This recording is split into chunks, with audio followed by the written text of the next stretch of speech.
हाय, good morning. मी सविता.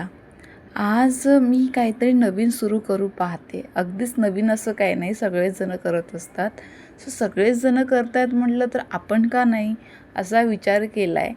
आणि काहीतरी नवीन, काहीतरी वेगळं करायचं म्हणून मी या प्रवासाला सुरुवात केली. हा माझा पहिला व्लॉग आहे, पहिला शॉर्ट व्हिडिओज आहे. यूट्यूब शॉर्ट्स मी बनवत जाईन असं मी विचार केला आहे. आणि येस, असो. तर पहिल्यांदा माझ्या दिवसाची सुरुवात अशी झाली, मी सकाळी 6 वाजता उठले. सकाळी 6 वाजता उठून मी पहिल्यांदा वॉकला गेली आहे. वॉकला रोज जायला म्हणजे किमान अर्धा तास तरी चाललं पाहिजे, असं माझ्या डॉक्टरने मला सजेस्ट केलं आहे की तुम्ही मॅडम किमान अर्धा तास तरी चालल्या पाहिजे. ते करून आल्यावर मी माझ्या दिवसाची सुरुवात करते. अंघोळी करून झाल्यावर मी नाश्ता बनवला सगळ्यांसाठी. नाश्त्याला मी आज ब्रेड ऑमलेट बनवला होता. आणि हो, मी जॉईंट फॅमिलीमध्ये राहते. माझा हा 5 जणांचा नाश्ता बनवायचा असतो. 5 जणांचा नाश्ता बनवून झाल्यावर मी माझ्या बाळाला खीर बनवली. आज रव्याची खीर बनवली होती आणि ती त्याला आवडलीसुद्धा. अगदीच नवीन असल्यामुळे मला सगळं शूट नाही करता आलं.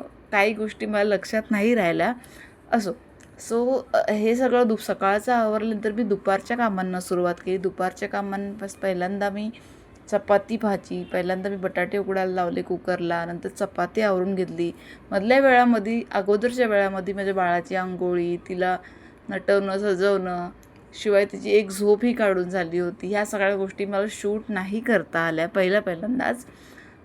मग अशी झाली माझी दुपारचं जेवण. त्यानंतर बाळाचं जेवण केलं, माझ्या मुलीचं. मला मुलगी आहे. तिच्यासाठी मी एक छानशी टिक्की, म्हणजे अगदीच बटाटा, थोडंसं गाजर, थोडंसं तांदळाचं पीठ, थोडंसं नाचणीचं पीठ, थोडंसं जिरेपूड, धनेपूड आणि थोडं चवीपुरतं मीठ असं टाकून मी छानपैकी तिला टिक्क्या तयार केल्या आणि त्या टिक्क्या तिला खाऊ दिल्या. बरं करता त्या थोड्याशा अगदीच मला भांडी घासायच्या नादामध्ये त्या लाल होऊन गेल्या. असो, पण त्या तिला आवडल्या. तिने त्या हाताने सुद्धा खाल्ल्या. मी काही तिला भरवल्या आणि काही तिने 2-3 हाताने सुद्धा खाल्ल्या. तिला मी हळूहळू, ती आता 11 महिन्याची आहे. 11 महिन्याची असल्याकारणाने तिला आता मी हळूहळू स्वतःच्या हाताने खायला शिकवते आणि ती आवडीने खाते सुद्धा. असं माझं दुपार गेली. त्यानंतर अगदीच थोडा वेळ वेदा खेळून झाल्यावर तिने छानपैकी मग मी माझ्या कामाला बसले. दुपार झाल्यावर त्याच्यानंतर मी माझा काही काम, जे मी म्हटलं मी पार्ट टाईम वर्किंग वुमन आहे, त्या कामाला मी 3:30 वाजता बसले.